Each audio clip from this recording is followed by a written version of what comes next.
Good day. Today is Memorial Day, and I want to talk about the changes that are taking place or have taken place everywhere around.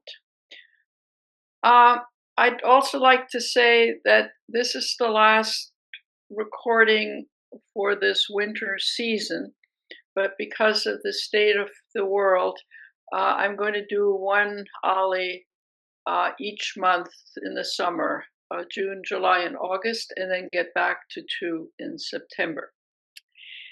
So the word revolution means fundamental change, but there are sort of two ways that the word revolution is used. One is as in, let's say, the French Revolution, or overturn of the government, some fundamental change.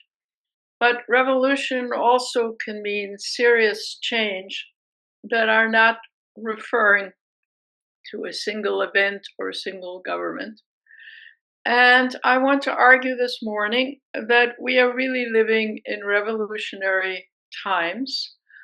And while on our day to day affairs, we may not take cognizance of it, I think that the changes that we are, or the changes in the world that we are living in, are very, very fundamental. And we notice them on a sort of day to day basis. But the scale and the global scale of it is worth paying some attention to, not only what is going on this very minute, but the kind of period we're currently living in. I'm sorry. So I would like to spend our last session of the regular winter session talking about that. So the first topic I would like to address is climate change. I know our president believes it's a hoax, but I don't think very many people in the world believe it's a hoax. The changes that are happening everywhere in terms of climate change are both noticeable and in some places almost revolutionary in that sense. Look around our country, tornado after tornado, hurricanes, flooding, odd temperatures in different places. And we sort of write this off as, well, there's another tornado somewhere in the Middle West, more rain perhaps somewhere. But if we're ourselves not living in fundamental changes, it just sort of can be written off, certainly by the governments written off, as sort of normal weather changes. But most of the world has come to the conclusion that these are not just sort of random happenings. Let's just take this very moment we're living in. A huge heat wave in Europe. In some European countries, the temperatures haven't been before, or maybe only once in a lifetime. You are having huge heat waves in various parts of the world. For example, on the news this morning, it said that Indians in India are being asked to stay home because the temperatures are so high that it is no longer safe to be out of doors, and businesses are closed, etc. We have situations in some low-lying countries. For example, Bangladesh, which is not some little country, has 174 million people living there. And Indonesia also is not some little country. It has 284 million people population. In other words, large countries who not only have heat issues, but water issues, because they're low-lying countries and the water is rising there.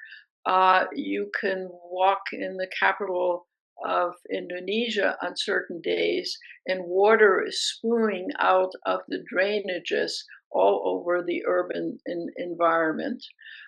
You have a situation in Bangladesh, which is also very low lying, where the anticipation is not only now that they have floodings, but rather that a rather big chunk of Bangladesh will disappear because of water rising sometime in this century. You have, you know, governments trying to cope with the human consequence of climate change, but you also have governments trying to figure out what to do with the uh, rural situation. Is there enough water to grow things that are typically grown? Is the heat so incredible that the growth of food products are diminished? The production is lower than it usually is. There is chaos in various parts of the African continent, quite aside from the Ebola outbreak nowadays, of very changing climates, which are leading to floodings, let's say in Lagos, or droughts in quite a few African countries.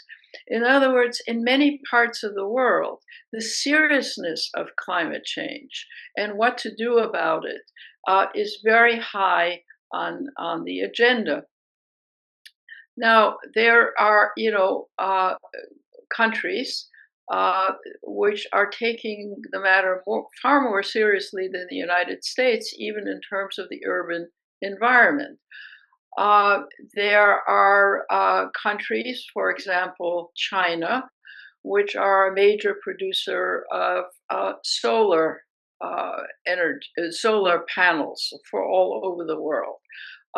China, even though it's still using oil and coal, which of course adds to global warming, is in fact transitioning quite spectacularly into moving away from the sources of heat produced by oil, coal, etc. Many countries in Europe, small countries in Europe, have transitioned away from oil and gasoline already in a spectacular fashion and are using mostly, largely, not solar panels, solar heat, and so forth. So the odd thing about being Americans is that in many parts of the world, climate change has made itself felt in such a way that governments, right, left, and center, are seeking to address things as rapidly as possible to allow the human societies, environments to operate relatively normally and to have enough production of the resources that humans need to live in. So, in a serious way, we are the outliers amongst Europe, in for many parts of Asia, increasingly in Africa. And it's a little odd that the US, right, which is typically at the forefront of scientific development and so forth, is not only politically the outlier, namely denying that climate is just such a major factor in the world, but is also not doing anything about it.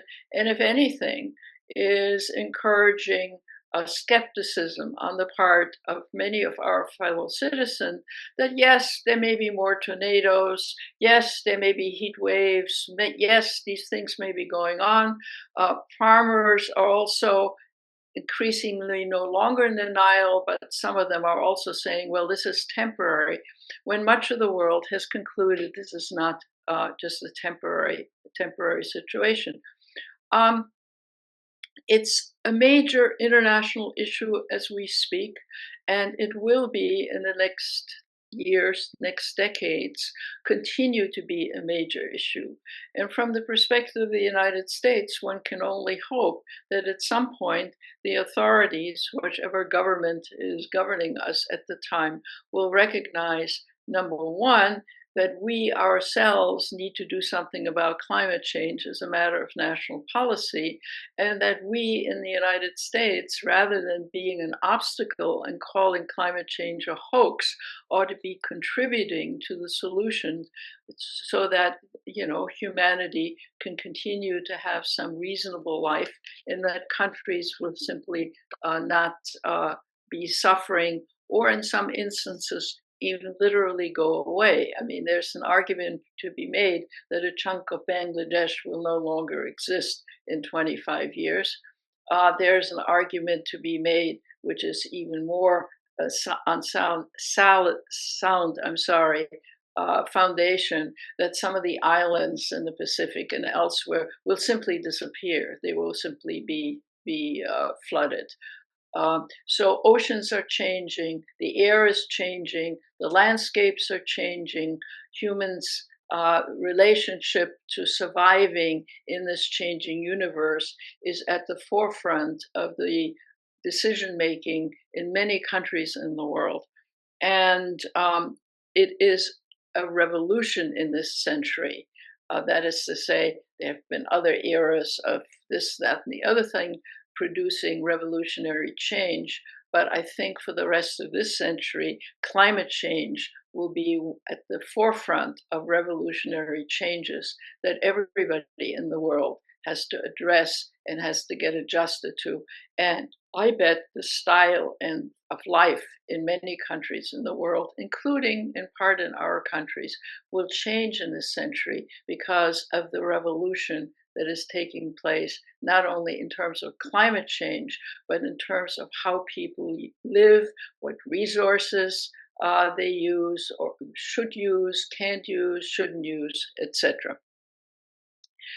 Now, this related subject is, of course, natural resources. And there is a revolution in natural resources and their use and their availability. We have already mentioned, and it's constantly in the news, oil production, coal production, dependence on oil, for example. The state of the country of Cuba, is suffering right now in many ways, but not least of the fact that they don't have any electricity because they have no resource to oil, right? Obviously, the short-term solution is to give them access again, which the U.S., by the way, is banning, right? Barring. They used to get it from Venezuela, and now Venezuela oil is not being shipped thanks to U.S. policy to Cuba. But Cuba will, when it gets maybe politically and economically in some ways back up its feet, will have to change its reliance on oil as their energy resource and move to solar and more contemporary ways that one will have to use access to energy from the sun, for example, rather than from coal and oil. So the natural resources, which are desirable and necessary for human existence, both in terms of food and climate and the quality of life that people have to lead or can still lead, is also going through revolutionary change. And again, we in the US are not thinking a lot about it. Yes, we may put solar panels on our houses. And in that sense, especially in California, we are cognizant of this particular issue. But fundamentally, the adjustment into new resources is also going through revolutionary times. So, for example, the discussion of rare earth, which comes up in the news all the time.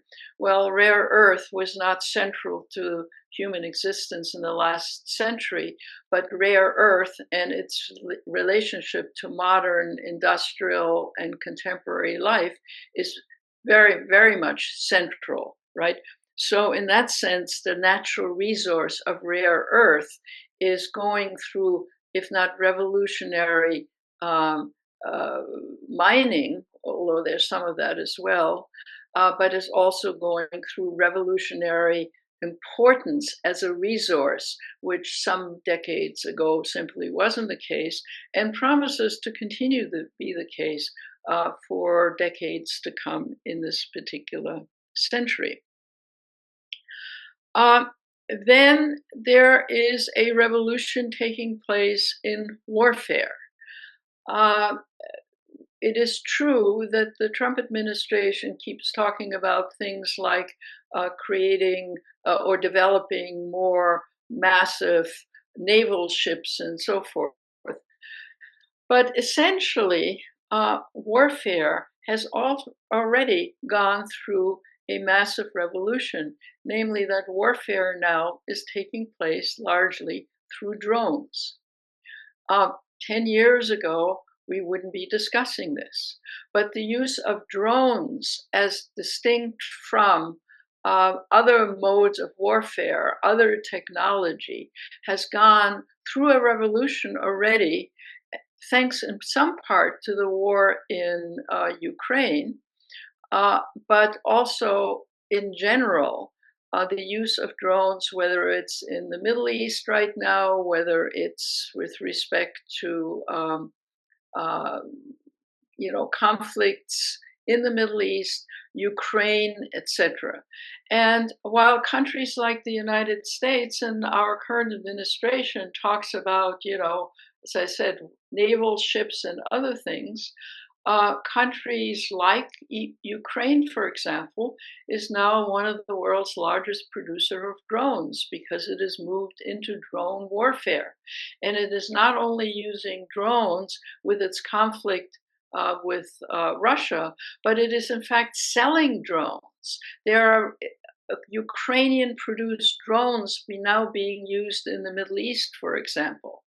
So, what is modern warfare has also already gone, and will continue to go through revolutionary changes in the technology. And drone warfare is genuinely revolutionary. Not big tanks, not this big bombs. I mean, all of these things still exist, but at the forefront is really the production of drones and the use of drones, and the method of warfare has changed because of drones. If you pay any attention to the news coming out of Ukraine, you can see that the battle with the use of drones has fundamentally changed the way soldiers are operating. You might have seen on television the nets over the soldiers and over the roads in the warfare in Ukraine. I mean, this is all, revolutionary stuff in terms of warfare and the means of warfare. I am not arguing that nuclear bombs and other things don't still exist. What I am saying is that the way war is fought on the ground right now is also going through a very serious revolution, and a revolution which looks very different than the various modernizations of the 20th century. Where you have, better guns, better tanks, better this, better that. But now there's an entirely new technology of warfare that is, I would assert, revolutionary.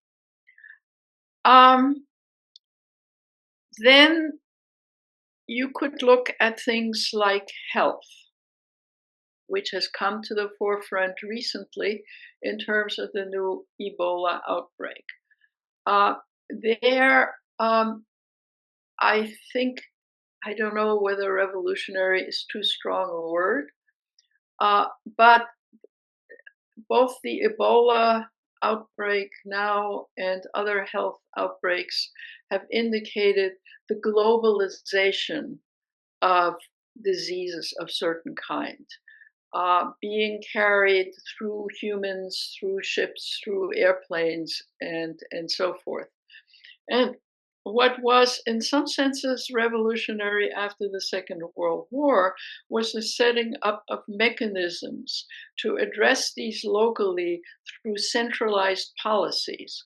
For example, the World Health Organization, which had the capacity to quickly move into gear when some kind of health issues arose, either through natural causes or warfare, and where governments would contribute to the internationalization of dealing with health issues, which were not just localized.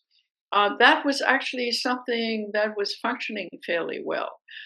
What has happened, of course, now, but based on two things: the US leaving the World Health Organization, as well as USAID, which had huge global outrage, uh, um,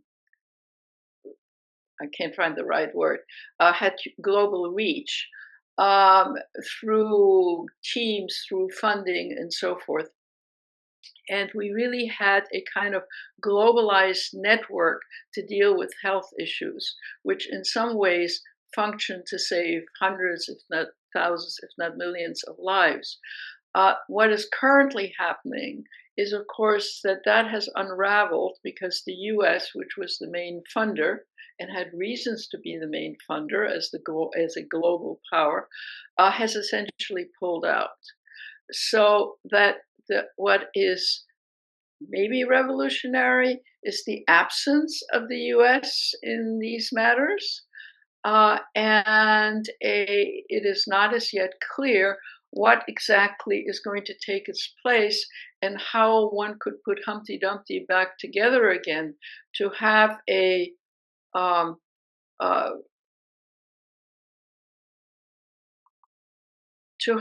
a uh, outreach which is global in nature, knowing that diseases now are globalized. That's not new and revolutionary, but the ability to deal with them on a global basis was revolutionary. And everyone, more or less, is still on board except the United States.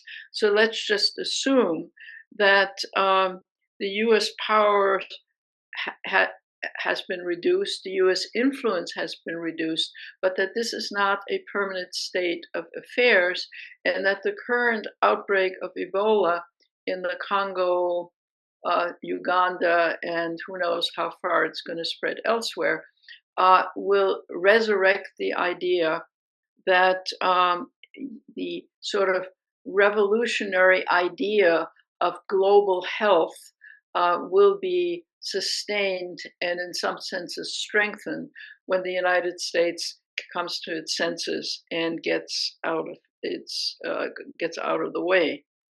Um, the other thing that I just want to highlight in terms of contemporary revolution is that we got adjusted to huge population increases here, there, and everywhere. And we are in the beginning, I believe, of a revolution of smaller global populations. For example, it is anticipated that in the years to come, the Chinese population will shrink to under a billion people. Now, the Indian population is still up to 1.4 billion, but it too may come around to shrink. Now, why is this revolutionary? It's not just that we can comment that the global population is in the process of shrinking, but the whole idea of how many children one has and reproduction is going through a revolution. It is not just the case that American uh, birth rates have seriously shrunk, but birth rates in many parts of the world, including parts of the world which had very high birth rates, is seriously shrinking.